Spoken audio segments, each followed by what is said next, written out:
Hello everyone, this is Rohit and I welcome you all to Learning from Scratch. हम पढ़ रहे थे class 7th history chapter 1 tracing changes through 1000 years.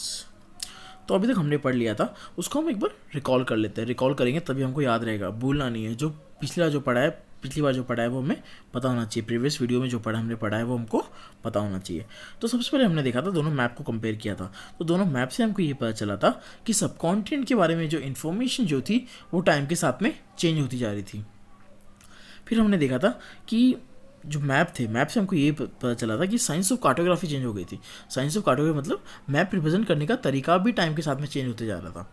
फिर हमने देखा था कि जो लैंग्वेज जो है वो भी टाइम के साथ में चेंज हो जाती है. जैसे हमने एग्जांपल देखा था कि मिडिवल पर्शियन जो है वो डिफरेंट है मॉडर्न पर्शियन से. तो ये जो डिफरेंस होता है वो केवल वर्ड्स का नहीं होता, जो केवल मतलब मीनिंग और वोकेब का नहीं होता. जो वर्ड्स के मीनिंग जो होते हैं वो भी चेंज हो जाते हैं.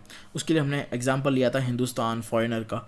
अब वो कैसे एक्सप्लेन किया था, क्या था डिफरेंस था, वो सब के लिए आपको क्या करना पड़ेगा, आपको प्रीवियस वीडियोस देखनी पड़ेगी. तभी आपको एकदम कॉन्सेप्ट क्लियर होना चाहिए. हिस्ट्री एकदम कॉन्सेप्ट क्लियर होगा तभी आपको मजा आएगा पढ़ने में. तो उसके लिए आपको जो है प्रीवियस वीडियो देखनी पड़ेंगे.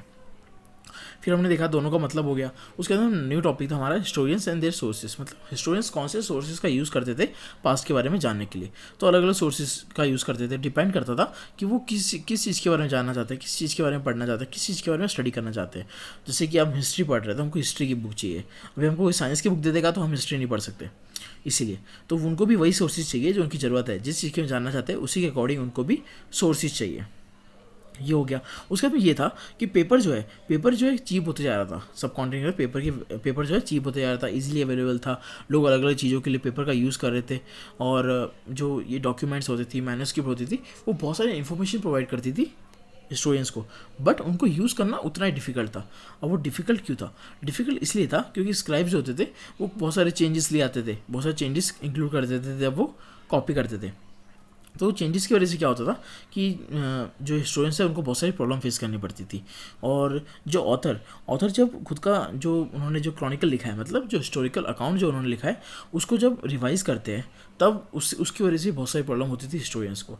तो ये सब अगर आपको जानना है कि अगर कौन से हिस्टोरियंस का किसी चीज़ों का प्रॉब्लम फेस करते, कौन सी प्रॉब्लम फेस करते थे जब वो रिवाइज एडिशन उनको जब मिलता था किसी ऑथर का, या फिर जब कॉपीड मैन्युस्क्रिप्ट का यूज़ करते थे तो किस चीज़ को प्रॉब्लम उनको फेस करनी पड़ती थी, कौन सी प्रॉब्लम फेस करनी पड़ती थी.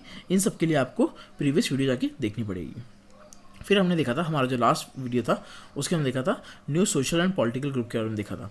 तो उसमें हमने देखा था कि सब कॉन्टिनेंट के अंदर नए नए इनोवेशंस आ रहे थे. जैसे कि टेक्नोलॉजीज नहीं आ रही थी, फूड एंड बेवरेजेस नए आ रहे थे.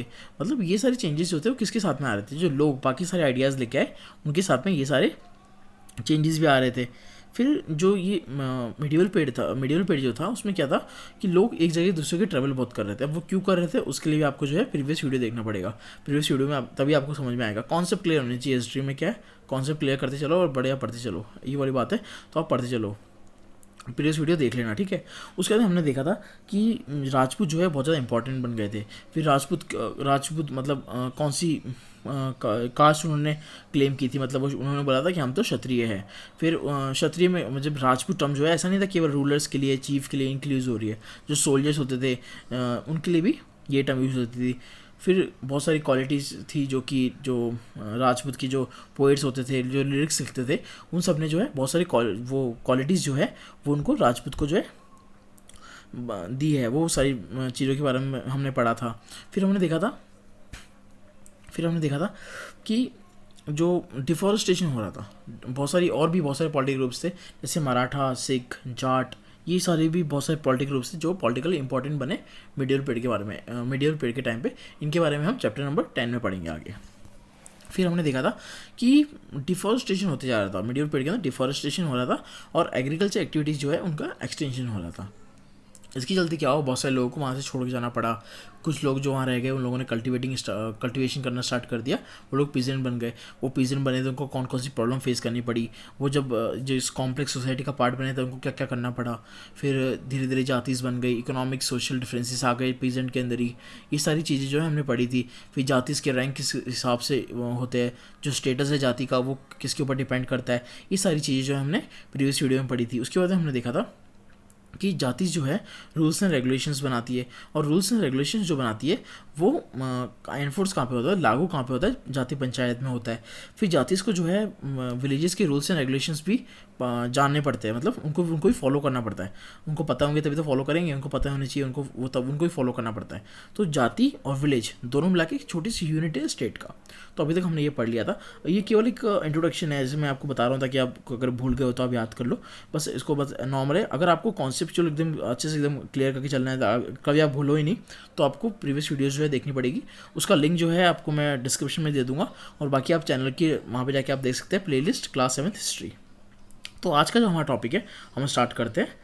हमारा टॉपिक है रीजन एंड एम्पायर। तो हम पढ़ेंगे कि रीजन के बारे में पढ़ेंगे कि अलग अलग रीजन में कैसे किंगडम्स एक्सटेंड हो रखे थे, एम्पायर्स एक्सटेंड हो रखे थे, फिर अलग अलग रीजन की अलग अलग लैंग्वेज थी। हम इस टॉपिक के अंदर ये पढ़ेंगे।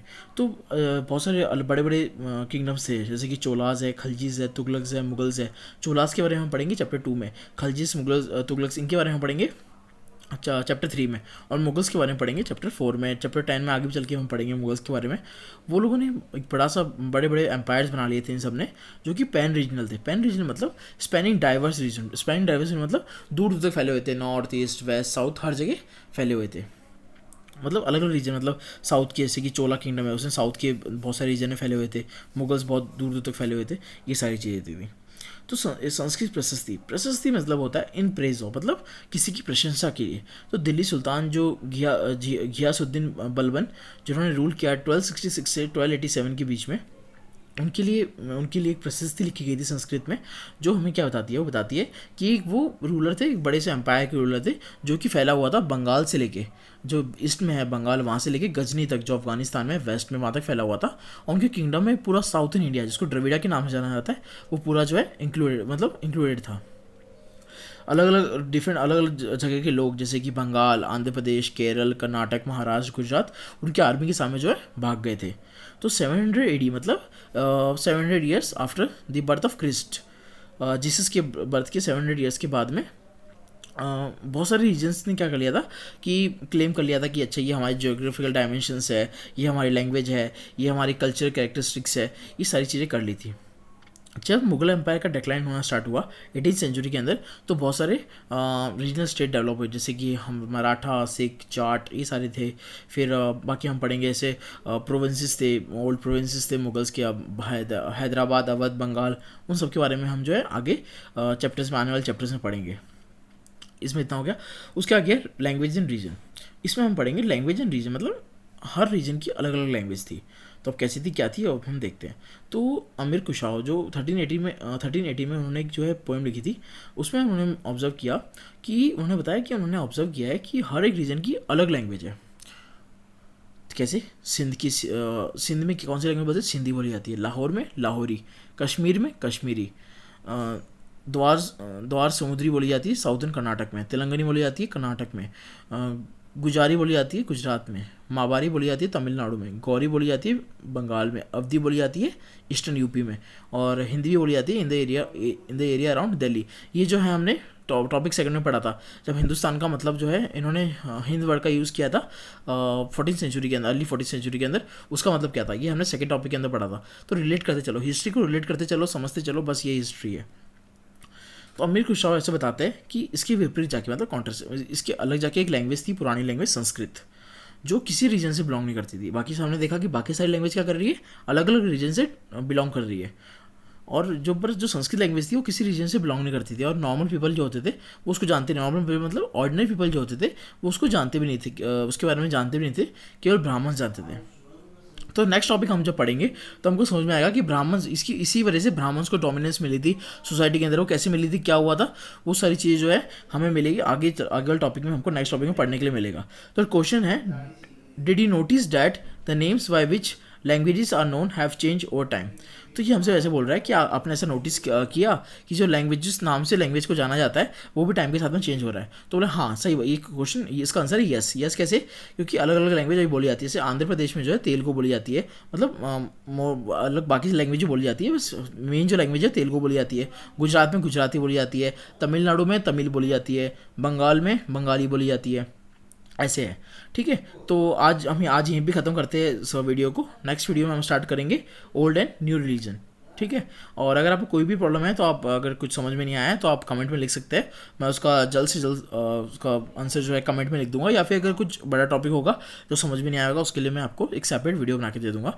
और अगर आपको वीडियो अच्छा लगा हो तो please do like share and subscribe, and thank you so much for watching this video.